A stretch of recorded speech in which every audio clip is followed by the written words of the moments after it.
there's something about poker that when I go in, no matter if I take deep breaths or whatever I do, I still get so amped up, like where I'm almost like too stressed, like too like like trying to get locked in or whatever it is. Like Yeah.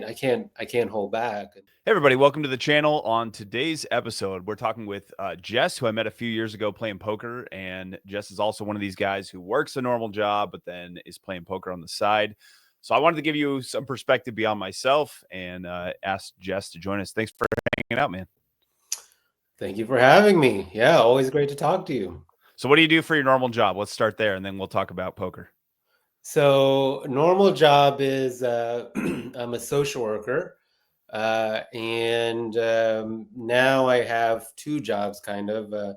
Just this year, I'm a social worker at a clinic, and then also I have a private counseling practice. Nice. And working. So let's now jump back. We met. Has it been 3 years now? How long has it been? Something like that?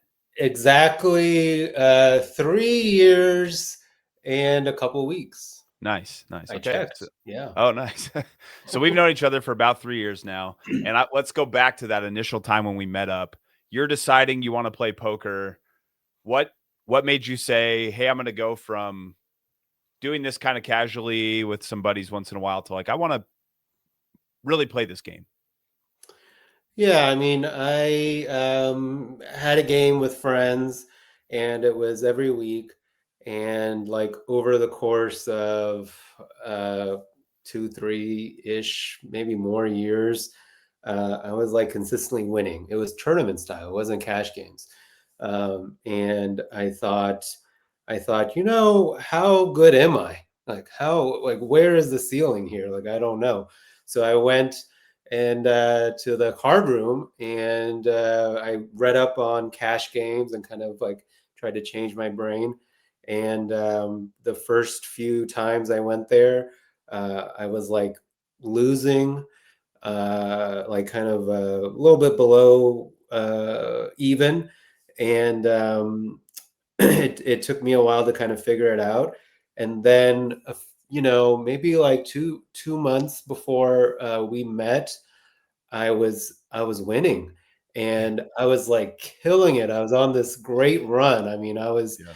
I'm playing one, two, $300, and I have not been on a run like that since. It was like 4 sessions where I was like, $1,300 profit, $800, $700. It was insane, and I was like, so at that point, I was like, oh my gosh, like apparently there's a lot of money in poker, and I take this more seriously. Yeah. So then I reach out to you because you're a lot more advanced than I am. And we were kind of getting like some savant confirmation there at the beginning, right? You're like, "Oh, like I'm unbelievably good at this game." Yeah, I was like, could I, I could be a prodigy. This Right? this could be a thing. Like, Yeah. there's Rampage, like back when Rampage was sun running, and then there could be me. And Like, then could there's I be Jess. next? So, Nice, man. Yeah, so Jess reaches out and we start doing some coaching and stuff. And it was funny because it wasn't too long after that. You had a couple more good sessions and then all of a sudden it kind of fell apart. But let's go through so let's talk about like so how easy was it to make money at the table? Obviously at first it just felt like every time I show up it's an ATM. But then give me some of the what did it start to feel like as we continued and variance kind of shifted back? yeah, I had and I was looking back at this. I mean, I had this sort of steady rise, like over what seemed like a long period, like Mhm. maybe like about a year, where it just seems like kind of steady. You and I are meeting and all of that, and kind of talking through hands. And then there was like a really long period of kind of this downswing. And I mean, it was a long time. I mean, I don't know if it was like 6 months or 9 months. And also it was sort of like the context was I'm like learning a lot of concepts and trying to apply them, and they're not kind of like also they have to like fit in the game that I'm playing, and like am I Yeah. able to like use it appropriately? I'm learning these new things and I'm excited about it, but it took a while before like everything gelled. Like you can't do certain things at a 1-2 when 5 people are calling, that you can do at like a 2-5 game. So Yeah. I really had to, like, the more I learned, it just took a while for that kind of the variance to kind of settle and shift, and also for me to kind of be able to apply some of the things that I was learning. Yeah. The funny thing was, is I remember when you were in the up streak, like on your winning streak, you would like recount a hand and I'd be like, and you won? Like just blown away. And then we got to where I'm like, that's a great play. And you're like, yeah, but I lost. It felt like a totally backwards. But yeah, there's Yeah, and definitely then some challenges. Go ahead. yeah, and then I would say, like, there was like we met 2022, and then you see this rise, like maybe whatever till mid 2023, and then you see the downswing, and then at the start of 2024 is my best year, Mm, by like 3x, so it started to make sense, yeah. but it actually took a long time. So everybody's going to want to know. We'll continue to talk. I got a bunch more questions for you, but tell us about an hourly rate. What was it like in your first year? What was it like maybe your total career up to this point, or maybe give us some comparisons? Yeah, like total, it's $25 an hour Nice. playing 1-2. And a lot of that was like a $300 buy-in. Now in Austin, it's moved to like a $500 buy-in. So, Mhm. so that's the hourly overall. And I would say like the last year was like $40 an hour. Nice. And then the 2 years preceding, it was, well, I guess somebody could do the math, but it was lower than that. So, Yeah. so yeah.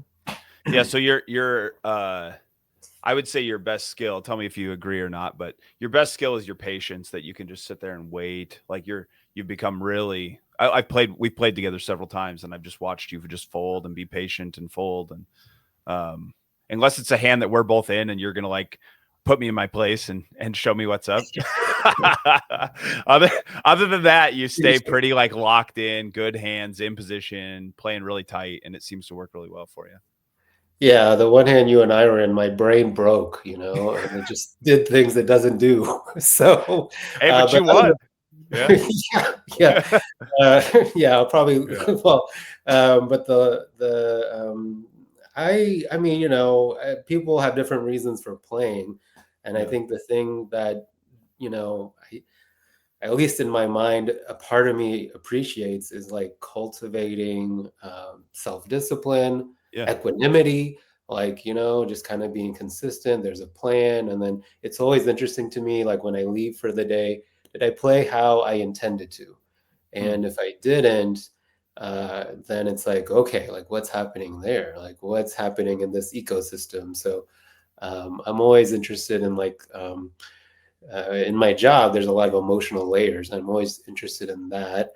So I think poker just provides, yeah, a nice space for that. So I am very patient, and that team seems to kind of work in the long run.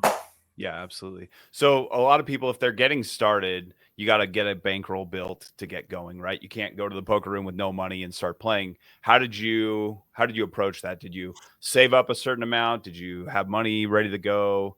How did you approach the bankroll question? Yeah, I mean, for me, it was pretty straightforward. I'd play in a home game, and the buy-in was like, it would vary, but it'd be like $20 to $40 on Fridays, and so I would just play, right? Yeah. But then after 2, 3 years, I had like a few $1,000s Just profit. from that game.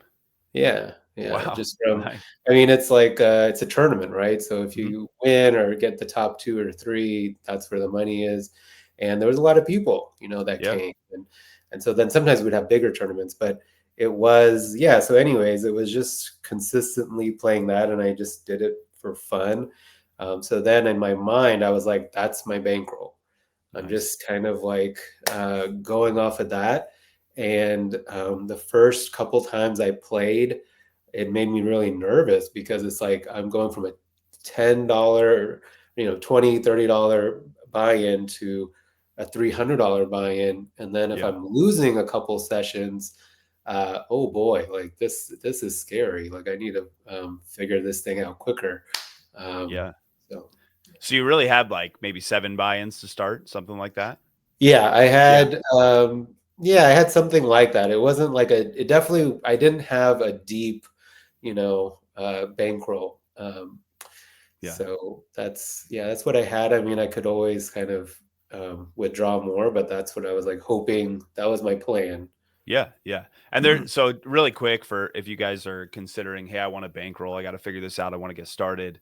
With bankroll, you can kind of go, there's a replenishable bankroll, which like what Jess is talking about, where okay, this is my money set aside, but if I need to, I have another income and I can rebuild this. Or there's a set bankroll where you're playing professionally or whatever it is, or you can't afford to replenish it. And then you really have to be extremely disciplined because each buy-in really matters. So we kind of talked about what worked best for you. I was going to ask what worked best, but I would say your patience. We kind of covered that, and we covered your hourly. What was okay? This is a good question, I think. But what was the biggest surprise to you? What caught you off guard the most, or what did you not expect when you sat down? Well, I mean, okay, I was losing because I'd be like, I got ace king, I got top pair, and then somebody else is like driving money in here. And I'm like, okay, all right, like if I go home with this, it's sort of that tournament mentality. If I go Yeah, home, with ace king, what can you do? And it's like yeah, they're messaging this. And then I realized, oh, you need a set. You need at least like sure, 2 pair set if we're gonna put all the money in. yeah, And that took me a while to kind of to understand. And then, I think um, it's still kind of as a challenge for me is like when you play, Sean, you always have a lightness and a lightheartedness and a fun, and like it just kind of the whole table, it's infectious. And but there's a lot of tables where you sit and it's like it's kind of dead, or people are really serious, like it seems like the money matters so much to them, yeah. and it's not so much fun. And so that's still kind of like I still like have some trouble with that. When you get to a table where everybody's just grinding and serious, and Yeah, it's like, what am yeah, I doing here? Like yeah, I don't have your personality where like I can like lighten everybody up. But yeah, so mm, that's maybe something I'm like wanting to work on, like sure. I was going to the wig store the other day and see if there's some fun things, some fun costumes, like uh, Halloween suit and all that, and like maybe yeah. I could lighten it up. Take To give you inspiration guys some from you. context, the last time I hung out with Jess, I have a blonde mullet wig, and I brought it in my bag. I went down to Austin to hang out with Jess, and going into the table on the third day, I was like, all right, like lots of serious people, even though we were having fun. I was like, lots of serious people. I'm going to put on the wig, and we're going to wig out a little bit. So I showed up to the table with the mullet on. We played like the first hour, and nobody really like said anything. I think maybe one person, and then we went out, took a break, and like caught up a little bit, just talked and took a walk. And I take the wig off because it's just too hot. And I came back in, and the guy at the table looked at me and went, like, he just couldn't. He's like, what happened to your hair? Like, had no idea that it was a wig somehow. But yeah, anyway, sometimes you just got to be a dork to make things fun. All right, let's see. I want to talk about this too, but what challenges did you run into in the mental game of like the toughness and the variance and all those things? I think it's a very challenging mental game. Mm-hmm. I still find it so. And I think like I tend to be a highly sensitive person. So like it works for me, like, in my job and noticing what's happening around me.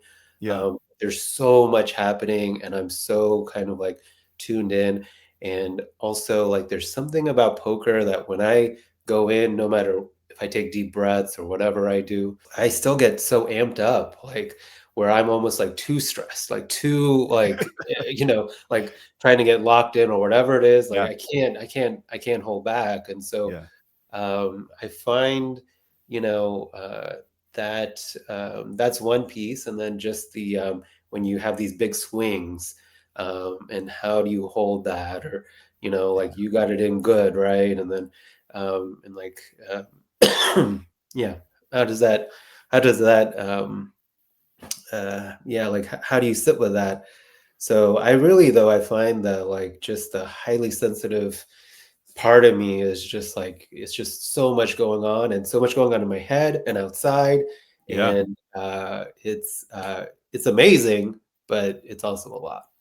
I mean, it's unique. Your perspective is unique because you're dealing with people and their emotions all the time, and how do we approach our emotions and what do we deal with? And so, when you do that professionally and then take it to the poker table, I think your perspective is unique compared to most. But it is, I I feel like you control yourself really well, but it's a very difficult game to control yourself, especially at first. And like I think when you first experience like true variance where you got it in good and they beat you, it at least for me, it really like messed with my brain to go how like you just get angry and start to play poorly and stuff.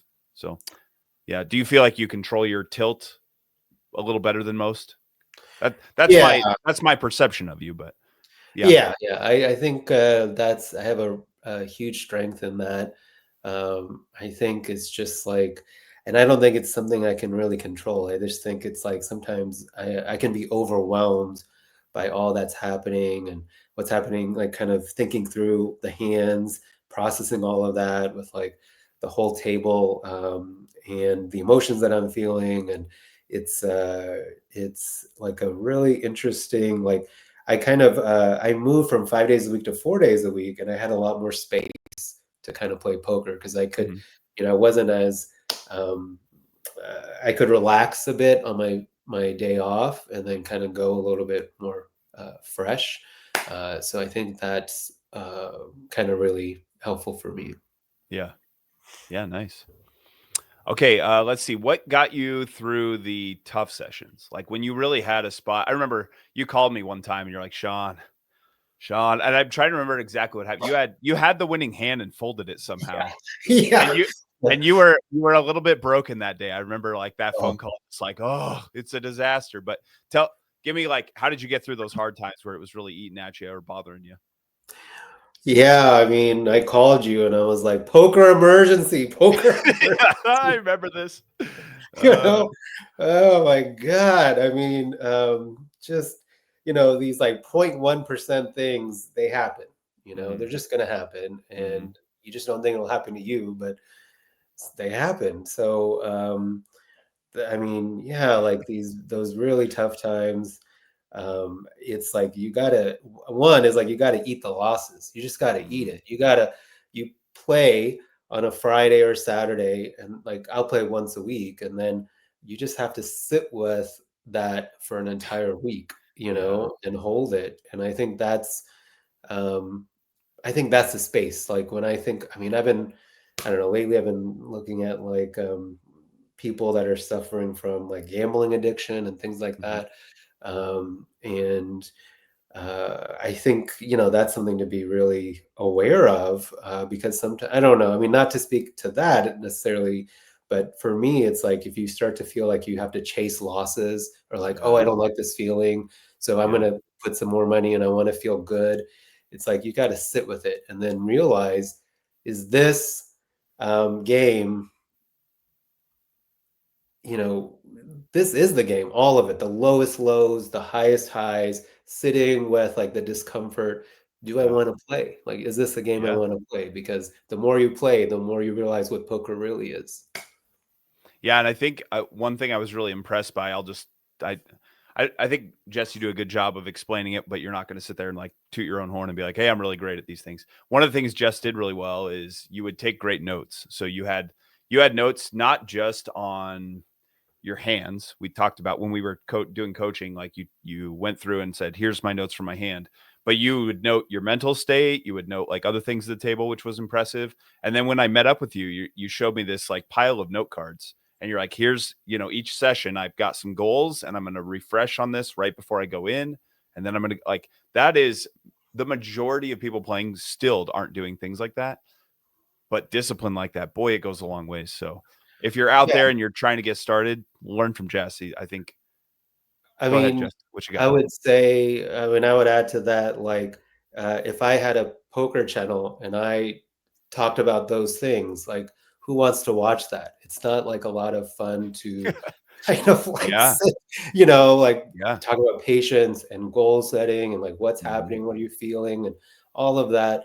Um, and then what we see in the YouTube like arena is just a lot of, oh my gosh, I bet my whole bankroll, this happened, that happened. I don't know what's happening. What am I going to do? Yeah. Oh, there's another game going. Let me play that. Like, it's like kind of like chaotic. There doesn't seem to be discipline. There may be behind the scenes, but Yeah. kind of shows off this image. But I mean, that's not how I think kind of long-term winning poker really um, looks like. I think those Yeah. players, some of them are long-term winning players, but how they show it may not be how they're actually processing it.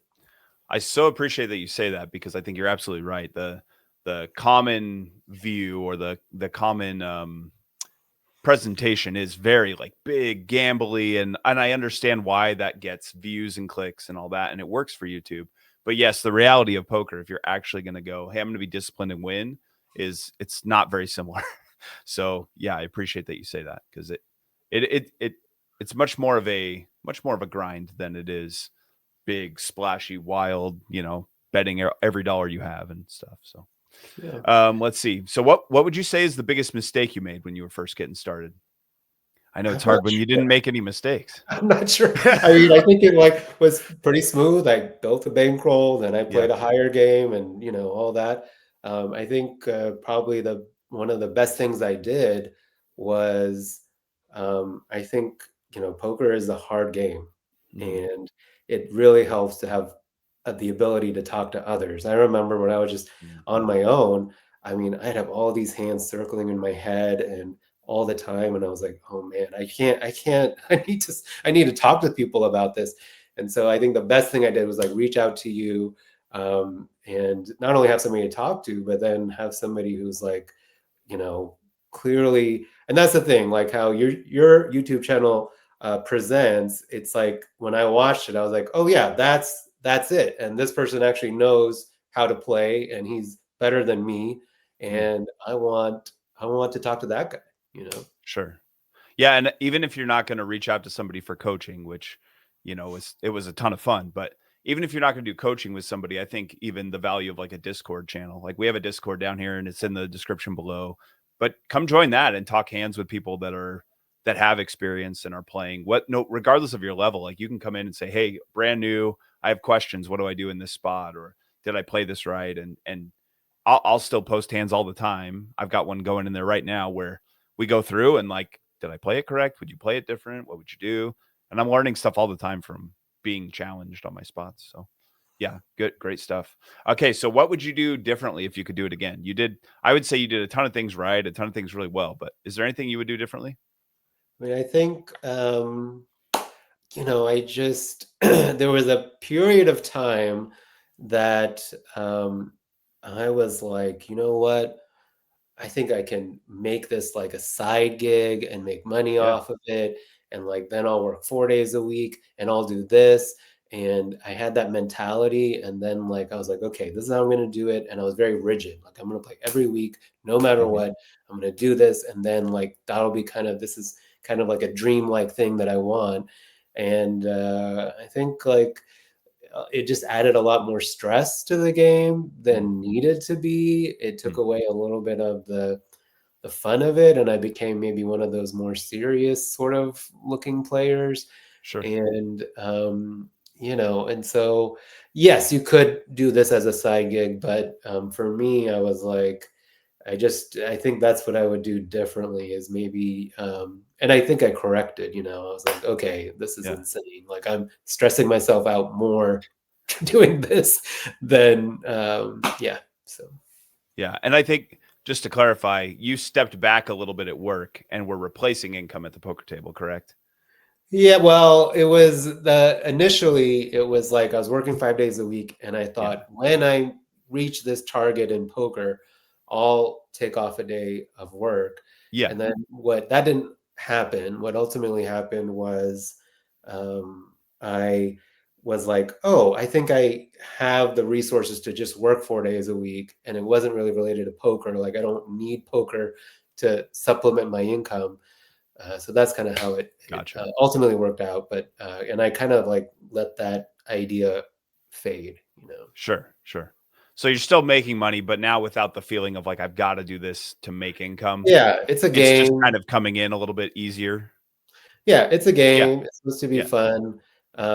And you know, if you are really serious about it, just like kind of take the steps. Like, you know, I yeah, think maybe I was like going from here where I was just like learning the game and like handling the downswing and wanting to be here. And yeah, so instead of like kind of slowly like, oh yeah, like I'm winning consistently, like my hourly is going up. Like it's been a few years of, you know, like I just wanted to go yeah. from A to G or whatever. Yep. Okay, and then we'll let you go after this and we'll wrap it up. But what advice would you have if you were like somebody came to you and they say, "Hey Jess, I'm gonna figure this out. I want to start from nothing and I want to figure out how to play profitable poker." What advice do you have for We we can't see our blind spots. them? So no matter how confident you are, and often it's like, you know, in the beginning, people are very confident because they don't really fully understand the nature of the game. And then when you have Mm-hmm. more experience, your confidence kind of lessens, and there's a name for that. Um, but yeah, I would say like it helps to talk to other people so that you can kind of see your blind spots. Like don't kind of try to just be in isolation. And poker's hard because everybody's your opponent, right? So how do you Yeah. find community? But Yeah. that's what I would recommend. And things get a lot easier when you're able to, if you're able to talk honestly about to others about your wins and your losses. It's good for your mental health. Jess, thanks, man. Appreciate all your feedback, all the help, and community. If you have questions for me or for Jess, please let us know, and we'd be happy to get back to you. Tyson. Do that as the vibe, doing 80 to the house. Then I hit it to the sky, change haters on a tirade.